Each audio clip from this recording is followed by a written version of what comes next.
parce qu'il demeure un frère.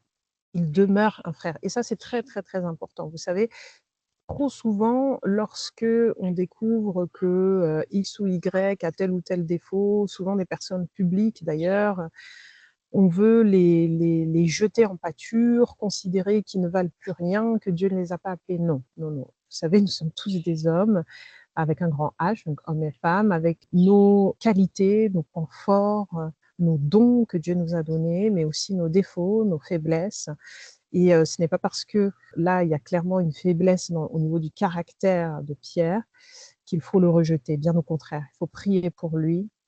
J'irai même plus loin, il faut lui pardonner et l'aimer. Il faut lui pardonner et l'aimer. Il reste un frère. Il faut, pour aider à cela, il faut regarder au beau côté de Pierre. Pierre, c'est, comme je vous ai dit tout à l'heure, l'archétype de la foi.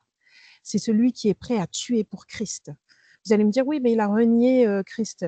Oui, mais souvent on oublie que lorsque les soldats sont arrivés pour prendre Jésus-Christ, il a été celui qui a coupé l'oreille d'un des gardes du souverain sacrificateur, je crois, enfin bref, un des gardes qui était présent.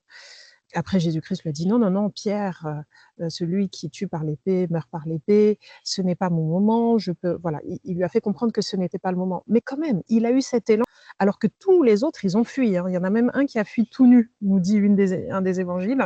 Je crois que c'est l'évangile de Marc. Et il semblerait même que c'est l'apôtre Marc, d'ailleurs, qui est fui tout nu. Donc, tous les autres ont fui, mais lui, il est resté, il voulait se battre. C'était un peu jusqu'au boutiste qui, quand c'est bien orienté, est absolument merveilleux chez l'apôtre Pierre et chez toute la lignée d'hommes et de femmes de Dieu qui en découle. C'est celui qui saute tout nu aussi à la rencontre du Christ lorsqu'il se rend compte que c'est Jésus-Christ ressuscité. C'est celui aussi qui est mort sur la croix, la tête à l'envers. Parce qu'il réalise qu'il n'arrive pas à la cheville de son maître. Enfin, il y a quand même chez Pierre des côtés absolument merveilleux. Absolument merveilleux.